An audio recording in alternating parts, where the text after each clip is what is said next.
नमस्कार दोस्तों, स्वागत है आप सबका आपके अपने यूट्यूब चैनल एग्ज़ाम टैबलेट में। दोस्तों इस वीडियो में हम लोग एएनएम, जीएनएम और नर्सिंग से रिलेटेड कुछ इम्पोर्टेंट एमसीक्यूज़ को देखेंगे जो कि चाइल्ड हेल्थ नर्सिंग से रिलेटेड होगा।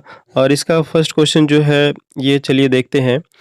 Indian government started a national program on the recommendation of International Conference on Population Development ICPD at काहिरा 1994।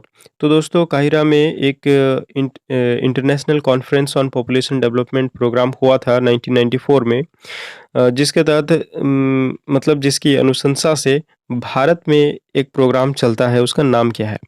तो ऑप्शन ए आरसीएच। आरसीएच का फुल फॉर्म होता है reproductive and child health programme. और ये जो सी ऑप्शन बी में सीएसएसएम है। सीएसएसएम का फुल फॉर्म होता है child survival and safe motherhood programme, ठीक है। और इसका जो ऑप्शन सी है ये आईसीडीएस। आईसीडीएस का फुल फॉर्म होता है इंटीग्रेटेड चाइल्ड डेवलपमेंट सर्विस। और जो ऑप्शन डी में है इसका IMNCI, इसका फुल फॉर्म होता है integrated management of neonatal and childhood illness. तो दोस्तों इसका जो सही जवाब है ये है आरसीएच।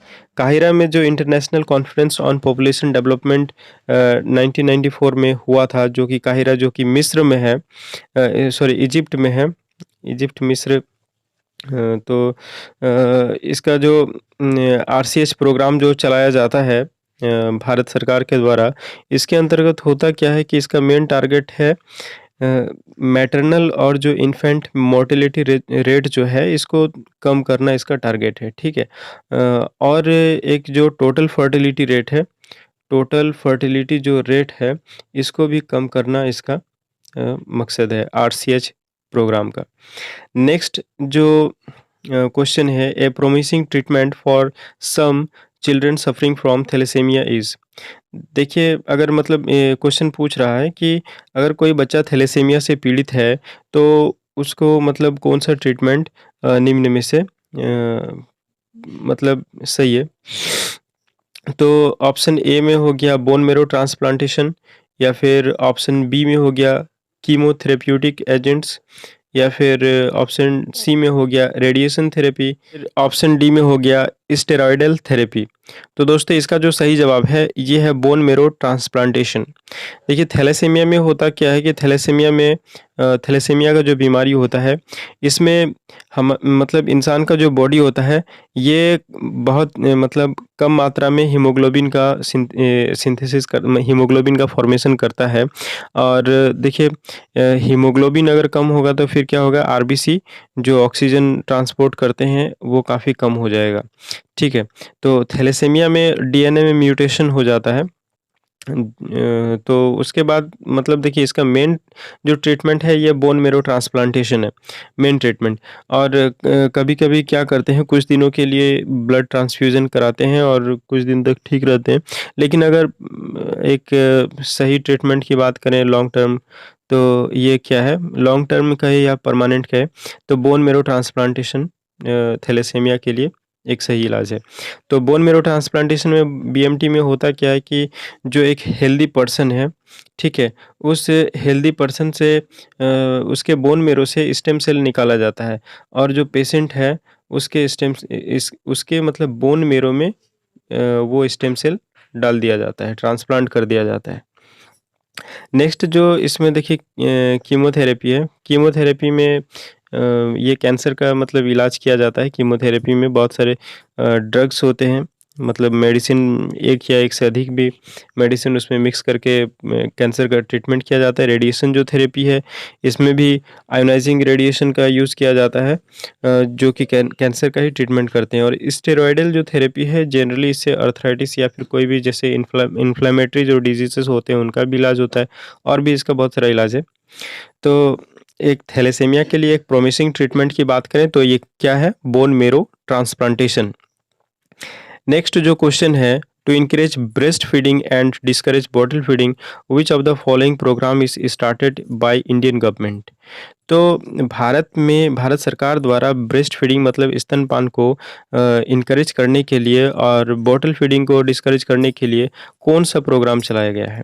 तो ऑप्शन ए में है आईसीडीएस या फिर ऑप्शन बी बीएफएचआई या फिर ऑप्शन सी यूआईपी या फिर ऑप्शन डी पीपीआई। तो दोस्तों इसका जो सही जवाब है ये है बीएफएचआई, जिसका फुल फॉर्म क्या होता है? इसका फुल फॉर्म होता है बेबी फ्रेंडली हॉस्पिटल इनिशिएटिव। तो ये प्रोग्राम चलाती है ताकि ब्रेस्ट फीडिंग को क्या किया जाए? इनकरेज किया जाए।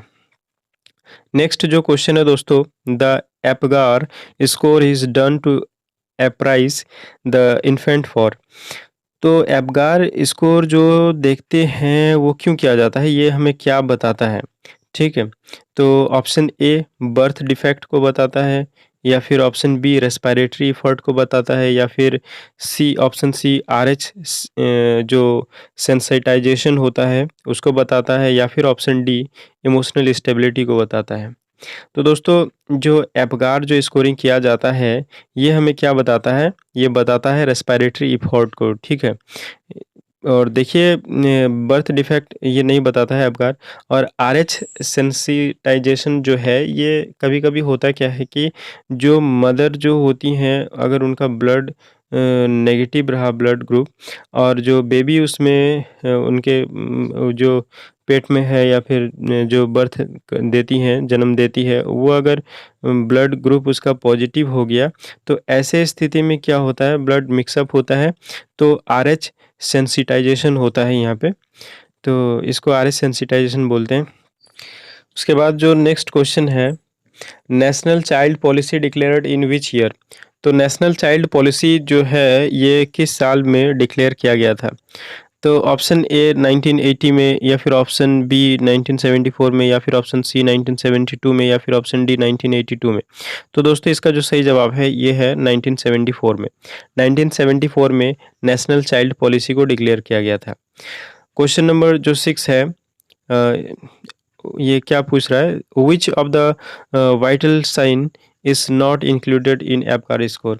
तो एपगार स्कोर में कौन सा जो निम्न में से ऐसा कौन सा है जो कि जिसको वाइटल साइन के रूप में हम लोग यूज़ नहीं करते हैं? ठीक है, colour, option A, option B में रेस्पिरेशन, या फिर ऑप्शन सी में हार्ट रेट, या फिर ऑप्शन डी में टेम्परेचर। तो इनमें से जो कौन सा वाइटल साइन को हम लोग यूज़ नहीं करते हैं? देखिए एपगार स्कोर में टेम्परेचर को यूज़ नहीं किया जाता है। एपगार स्कोर में जो यूज़ किया जाता है, एपगार स्कोर में हार्ट रेट को देखा जाता है, उसके बाद कलर को भी देखा जाता है, रेस्पिरेशन को भी देखा जाता है, मसल टोन को देखा जाता है, रिफ्लेक्स को देखा जाता है, तो ये सब देखा जाता है। लेकिन टेम्परेचर को नहीं देखा जाता है। तो इसलिए इसका जो सही जवाब है कि which of the vital sign is not included in Apgar score. तो एपगार स्कोर में टेम्परेचर को as a vital sign include नहीं किया गया है। नेक्स्ट जो क्वेश्चन है, WHO with the collaboration of UNICEF developed a normal disease management strategy for children. तो WHO जो है ये यूनिसेफ के साथ मिलकर एक नीति जो रणनीति होती है बच्चों को जो ट्रीटमेंट करने का, वो मतलब कौन सा है ये पूछ रहा है। तो ऑप्शन ए में हो गया IMCI, या फिर ऑप्शन बी में हो गया RCH, या फिर ऑप्शन सी में हो गया BFHI, या फिर ऑप्शन डी में हो गया IMNCI। तो दोस्तों इसका जो सही जवाब है, ये देखिए इसका जो सही जवाब है क्या है? Option A IMCI। देखिए IMCI का जो फुल फॉर्म होता है integrated management of childhood illness, ठीक है, इसका फुल फॉर्म होता है। देखिए इसमें ये जो IMCI और IMNCI में सिर्फ थोड़ा सा फ़र्क है। तो इसका जो सही जवाब है कि WHO और यूनिसेफ के कोलैबोरेशन से जो बच्चों की सामान्य जो बीमारी होती है उसके प्रबंधन के लिए क्या कौन सी स्ट्रेटजी यूज़ करते हैं? IMCI। नेक्स्ट जो इसमें क्वेश्चन है, a newborn is considered as low birth weight if birth weights. तो एक नॉर्मल जो मतलब एक न्यूबॉर्न जो बच्चा जन्म लेता है तो उसको कब हम लोग बोलेंगे कि इसका बर्थ जो वेट है वो कम है, एलबीडब्ल्यू के अंतर्गत रखेंगे, लो बर्थ वेट के अंतर्गत रखेंगे।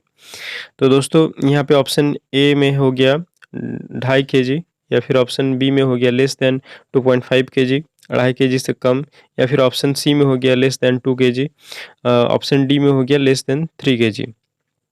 तो दोस्तों इसका जो सही जवाब है ऑप्शन नंबर बी है लेस देन 2.5 केजी। अगर 2.5 केजी से बच्चा कम होता है वेट में, तो उसको हम लोग क्या बोलेंगे, लो बर्थ वेट कहा जाता है। नेक्स्ट जो क्वेश्चन है, in following which vaccine is given at birth bye intradermal root. तो इंट्राडर्मल रूट में कौन सा वैक्सीन दिया जाता है जन्म के समय? तो ऑप्शन ए में हो गया ओपीवी, ओरल पोलियो जो वैक्सीन होता है, तो इसको तो मुंह से खिलाया जाता है। उसके बाद ऑप्शन बी में हो गया बीसीजी, तो और उसके बाद ऑप्शन सी में हो गया मीजल्स, और फिर ऑप्शन डी में हो गया डीपीटी जो डिप्थेरिया, पार्टोसिस और टिटनेस का वैक्सीन है। तो दोस्तों इसका जो सही जवाब है कि इंट्राडर्मल रूट से बीसीजी को दिया जाता है, बैसिलस ऑफ क्लेमेटे एंड च्यूरिन को दिया जाता है, जो कि टीबी से बचाता है बच्चों को। इसको इंट्राडर्मल रूट में दिया जाता है।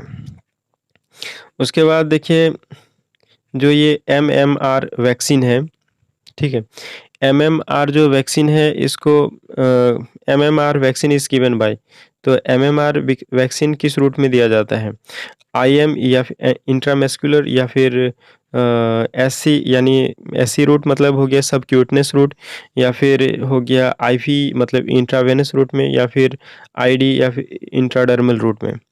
तो दोस्तों इसका जो सही जवाब है ये है एससी, यानी जो सबक्यूटनेस जो रूट होता है उसमें दिया जाता है। देखिए एमएमआर जो दिया जाता है मीजल्स, मम्स और रूबेला के लिए दिया जाता है। और ये जो सबसे ऊपर में क्या होता है, सबसे ऊपर में होता है एपिडर्मिस, ठीक है, उसके नीचे में होता है डर्मिस, और उसके नीचे में क्या होता है सबक्यूटनेस टिश्यू, ठीक है, और उसके नीचे में होता है आपका जाके मसल्स। तो ये जो एमएमआर का जो वैक्सीन है ये कहाँ दिया जाता है, सबक्यूटनेस रूट में दिया जाता है, मतलब ये जो तीसरे नंबर का जो लेयर है यहाँ पे दिया जाता है, एमएमआर को जो वैक्सीन दिया जाता है। और दोस्तों इस वीडियो को अंत तक देखने के लिए बहुत-बहुत धन्यवाद, और वीडियो को लाइक करें, शेयर करें, और अगर आप हमारे इस चैनल में नए व्यूअर हैं तो हमारे इस चैनल को ज़रूर सब्सक्राइब कर लें और बेल आइकन को भी प्रेस कर लें, ताकि जैसे ही मैं वीडियो अपलोड करूँ सबसे पहले नोटिफिकेशन आपको मिल पाए।